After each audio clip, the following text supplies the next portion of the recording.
नमस्कार रिया जी। नमस्कार। आराधना के इस प्लेटफॉर्म पे आपका बहुत बहुत स्वागत है। धन्यवाद। आपने शायद हमारा ये जो एपिसोड है उसको पिछली बार मिस प्राची का जो हमने इंटरव्यू लिया था उसको देखा होगा जी। और ये जो मूवमेंट आराधना ने स्टार्ट की है इसके बारे में भी आपको कुछ समझ आई होगी उस इंटरव्यू से।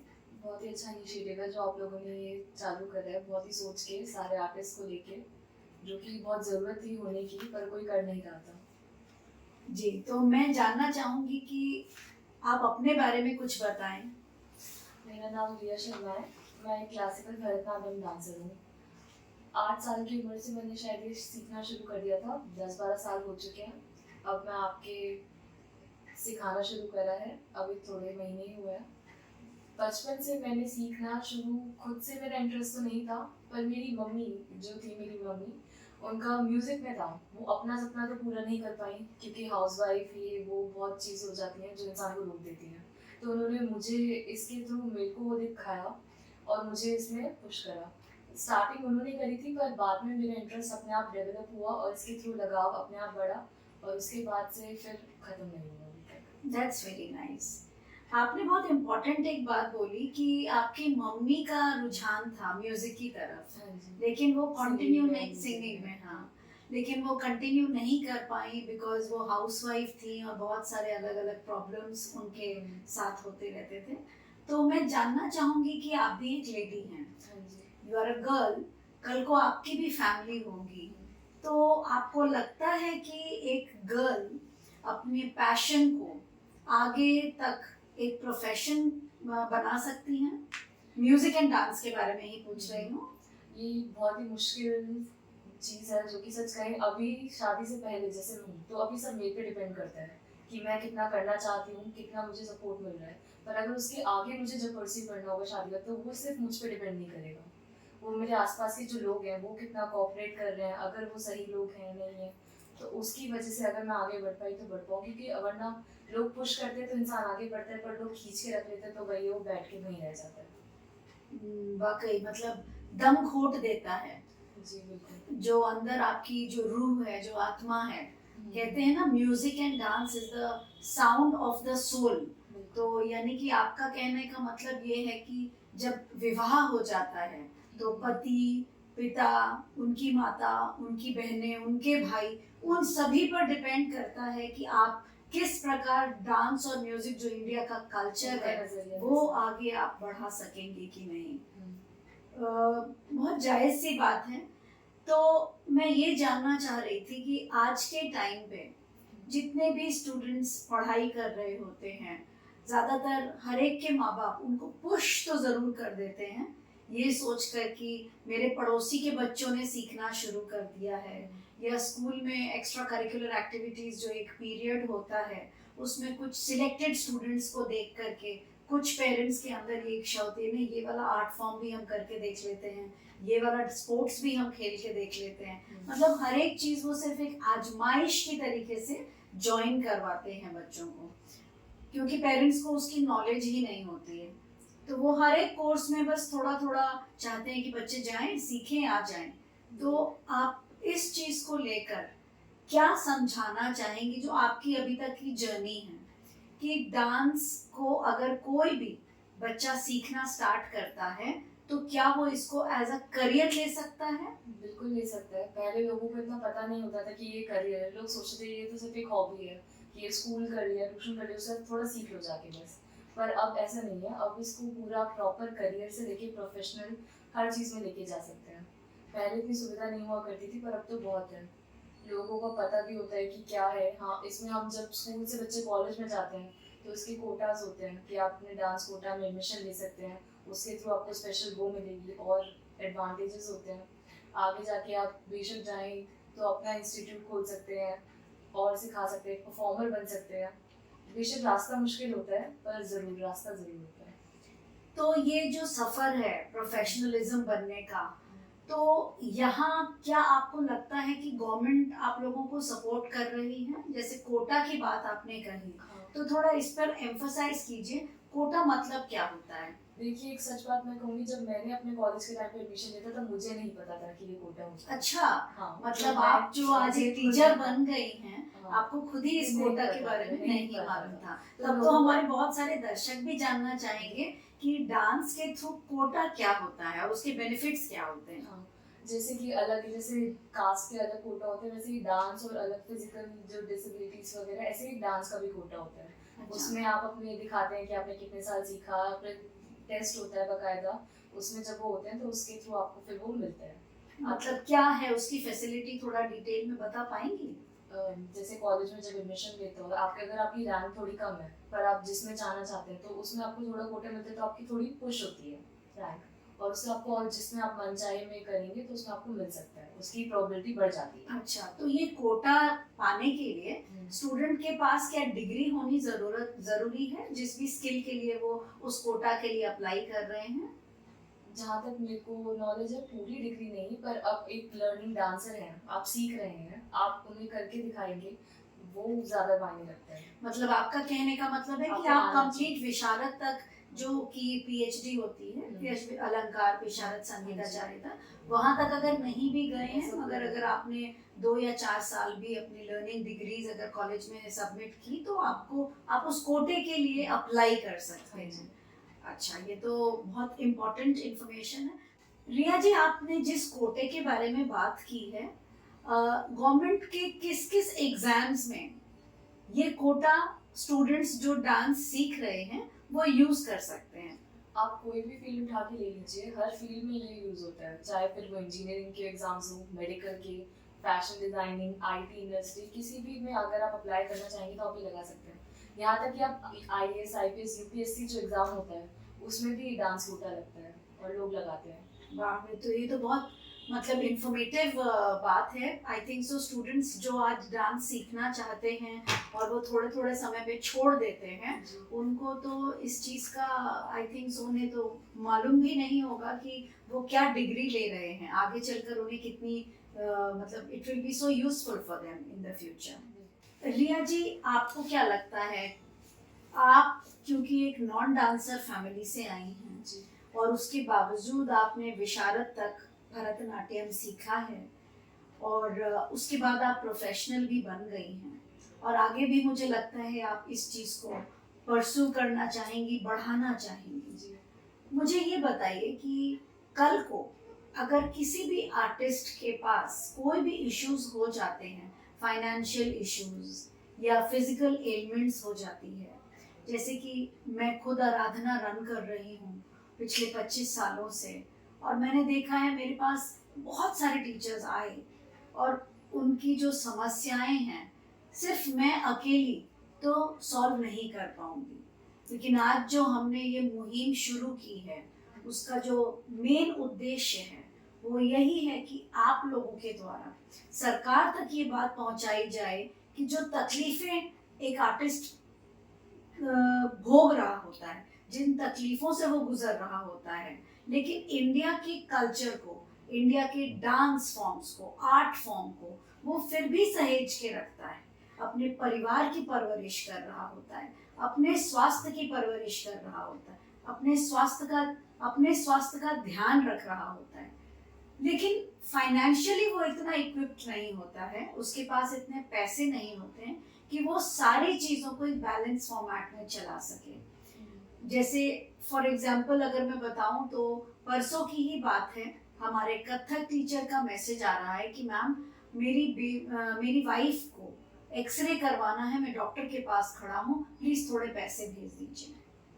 कई बार ऐसे मैसेजेस आते हैं कि घर पे सिलेंडर नहीं है, आप प्लीज भेज दीजिए। तो आप तो एक भरे पूरे परिवार से हैं, लेकिन अगर मैं उनको देखूं जिनको अपने आर्ट फॉर्म से ही अपनी फैमिली रन करनी है, तो आप क्या सोचती हैं, is the money that they are earning sufficient enough to run a family? बिल्कुल भी नहीं, जितना लोगों को मिलता है, जितना आर्टिस्ट को मिलता है, उसमें पूरे घर का खर्चा चलाना बहुत मुश्किल हो जाता है। अभी जैसे मैं बताऊँ, बचपन में जब इंसान सीखना शुरू करता है, ऐसा नहीं है कि उसमें भी खर्चे नहीं होते, उसमें भी बहुत होता है, उसमें बहुत रुकावटें आती हैं लोगों को।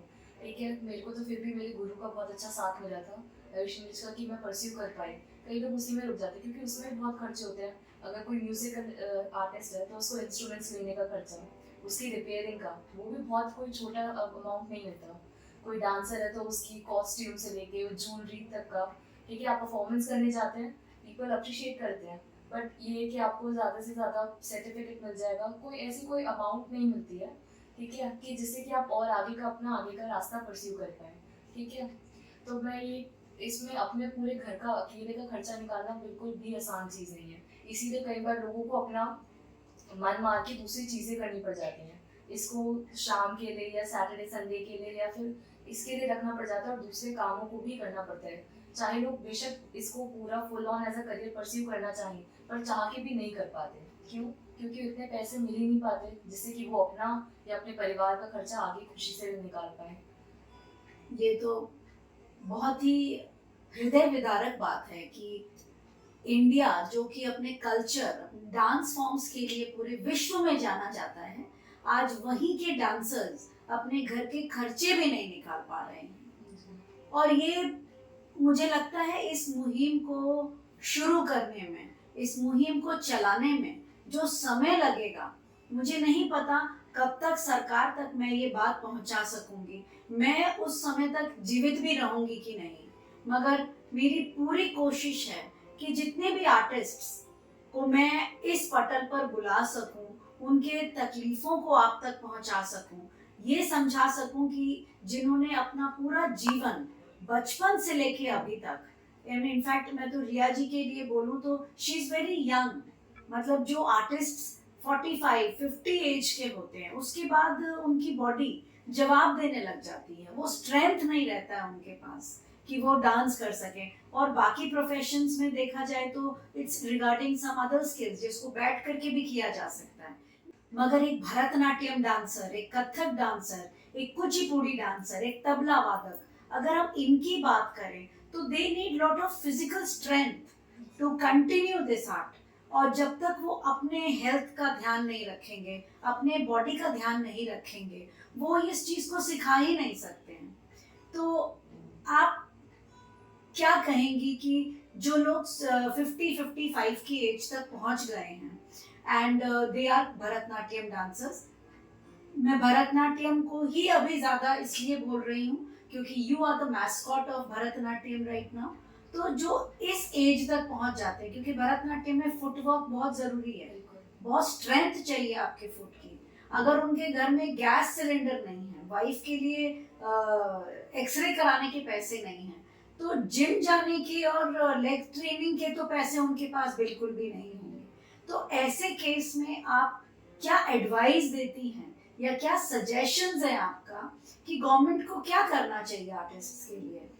पहली बात तो ये, हम इंडिया को ही रिप्रेजेंट कर रहे हैं, ना कि कोई बाहर की चीज़ को या इंटरनेशनल लेवल कुछ नहीं। इंडिया को हमने इंडिया के रूट कल्चर को रिप्रेजेंट करा है, उसको इतने साल सीखा है और उसको हम खुशी से अपना के आगे लेके जाना चाहते हैं। तो उसमें गवर्नमेंट को भी ये देखना चाहिए और ऐसे लोगों को पहचानना चाहिए और उनकी मदद करनी चाहिए। अगर किसी डांसर की सोचिए पूरे पैरों पे अगर लेग इंजरी हो जाए, ठीक है, तो पूरा का पूरा करियर तो वहीं ख़त्म हो गया ना।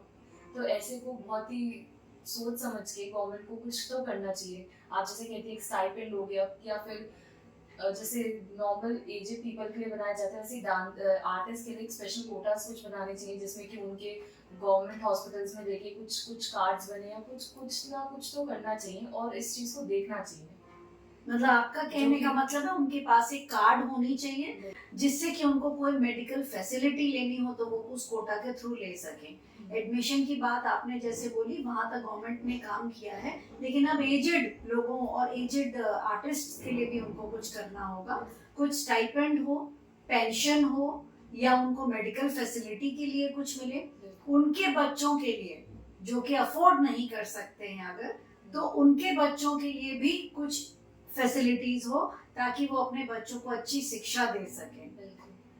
और आप क्या सजेस्ट करेंगी आजकल के जो बच्चे हैं जो कि इंडियन कल्चर से काफी दूर होते जा रहे हैं, वेस्टर्न कल्चर को अपना रहे हैं, आपकी क्या राय है कि इंडियन कल्चर या इंडियन डांस फॉर्म को करने से क्या बेनिफिट्स मिलते हैं? मैं आपसे एक मेंटल हेल्थ के तौर पे पूछ रही हूँ क्योंकि आधी से ज्यादा जो जनसंख्या है, जो लेडीज घर पर रह रही हैं, मैं कहती हूँ 80% उन्होंने बहुत सारी चीजों को कॉम्प्रोमाइज करके अपनी लाइफ लीड कर रही हैं। कहने को कहते हैं कि उनका कुछ लोग हैं जो साइकेट्रिस्ट के पास जा रहे हैं, कुछ लोग हैं जो थेरेपिस्ट यूज कर पा रहे हैं, लेकिन बहुत सारे ऐसे लोग हैं जो आज की डेट में ना तो दोनों के पास जा पाने के लिए उनके पास पैसे, but they are internally very depressed. आप क्या सजेशंस देंगी कि डांस का मेंटल हेल्थ से क्या कनेक्शन है? मैं अगर अपनी भरतनाट्यम की ही बात करूँ हमारे, तो मैं कहूँगी भरतनाट्यम जैसे आप जानते हैं लॉर्ड शिवा का डांस है। जब आप करते हैं तो आपको एक अंदर से खुद ही एक फीलिंग आती है that you connecting with lord Shiva. Wow, this is the feeling that you get. As we all know Bharatanatyam Shiv ji का डांस है, उन्होंने ही बनाया है और उन्होंने ही थ्रू हम लोग सीख रहे हैं। ब्यूटीफुल। जब आप शुरू करते हैं तो उन्हीं के थ्रू हमें पावर मिलती है और सीखने की, ठीक है। फिजिकल स्ट्रेंथ हो, आपकी मेंटल हो, आपको हर तरह की चीज़ों में आपको दिखेगा। जैसे हम एक यंग वुमेन है, अभी हम सब कर पाते हैं, पर अगर अभी से मैं भरतनाट्यम करते हुए अपने 40s में जाऊँ तो एक 40s की जो एक दूसरी वुमेन को ले जो कि जिसने नहीं करा हो स्ट्रेंथ भरतनाट्यम, तो उसकी स्ट्रेंथ में और मेरी स्ट्रेंथ में आपको जमीन आसमान का फर्क दिखेगा। Beautiful beautiful. मतलब आपका कहने का मतलब है आजकल की जो लेडीज हैं जिनको स्ट्रेंथ की, लेग स्ट्रेंथ की प्रॉब्लम आती है, मेंटल स्ट्रेंथ में भी उनकी प्रॉब्लम्स आ जाती है, डिप्रेशन में चले जाते हैं, अगर वो कोई भी क्लासिकल फॉर्मेट को पिक करती हैं, किसी भी डांस फॉर्म को, तो आगे चल करके वो अपनी फिजिकल प्लस अपनी मेंटल हेल्थ को अगर अपनी ही एज की किसी और लेडी से कंपेयर करें तो वो काफी आगे अपने आप को पा सकते हैं। That is a brilliant advice. लेकिन क्या इस डांस फॉर्म को छोड़ने से ऐसा है कि बॉडी वेट बढ़ जाएगा?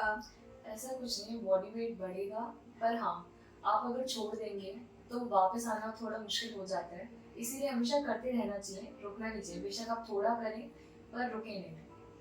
ओके, आपका मतलब ये है कि कभी भी आप घर पर भी अगर रियाज करना चाहें तो कर सकते हैं। रिया जी, बहुत सारी चीजें आपसे पता चली, कोटा के बारे में, पेड परफॉर्मेंसेस के बारे में, मेडिकल फैसिलिटीज जो मिलनी चाहिए उसका सजेशन आपने दिया। मैं चाहूंगी कि आप भरतनाट्यम की जो कम्युनिटी है इंडिया में जहाँ कहीं भी भरतनाट्यम डांसर्स हैं, वो आज आपका ये इंटरव्यू सुने, अपने कमेंट्स दें, अपना सहयोग दें, अपना सजेशंस दें, हमारे साथ जुड़ें और मिल करके गवर्नमेंट को एक बहुत सॉफ्ट एप्लीकेशंस दें कि आर्टिस्ट्स को एक फाइनेंशियल हेल्प मिलने के लिए क्या गवर्नमेंट कर सकती है। एक बैठक हो, एक बिल पास हो जिसमें हमारे से पूछा जाए कि हमारी तकलीफें क्या हैं, आर्टिस्ट्स की प्रॉब्लम्स क्या हैं और गवर्नमेंट क्या हेल्प कर सकती है उसके बारे में। तो मेरी आपसे रिक्वेस्ट है कि आप सारी की सारी जो भरतनाट्यम कम्युनिटी है प्लस उनके बिहाफ पे पहले तो आप उन्हें इस प्लेटफॉर्म से जोड़िए, रिक्वेस्ट करिए, और दूसरा उनके बिहाफ पे गवर्नमेंट को आप क्या बोलना चाहती हैं, आप आराधना के इस पटल के द्वारा प्लीज जनता को बताइए। पहले तो मैं सभी आर्टिस्ट हो या चाहे भरतनाट्यम डांसर्स हो, सबको रिक्वेस्ट करूंगी कि जो मुहिम चालू हुई है इसको लाइटली ना लें। क्यों? क्योंकि हमारे ही फायदे के लिए है जो ये चालू की गई है। और गवर्नमेंट से मैं ये कहना चाहूँगी कि जो हमें इतने सालों से नज़रअंदाज करा गया है, या नज़रअंदाज नहीं कहेंगे पर बहुत ही कम ध्यान दिया गया है, उसको ध्यान को बढ़ाएं और हमारी जो इतनी मुश्किलें हैं, हमारी ज़रूरतें हैं, उनको देखें, सुने और उन्हें समझें। आपका बहुत बहुत धन्यवाद आज हमारे इस पटल पर आने के लिए, इस मुहिम से जुड़ने के लिए। मेरी कोशिश पूरी रहेगी कि आपके जैसे बहुत सारे आर्टिस्ट आराधना की इस मुहिम में जुड़ें और हम सब मिलकर जब एक हो जाएंगे तो मिले सुर मेरा तुम्हारा का ये जो गुंजन है ये सरकार तक जरूर पहुंचा सकेंगे। आपका बहुत बहुत धन्यवाद।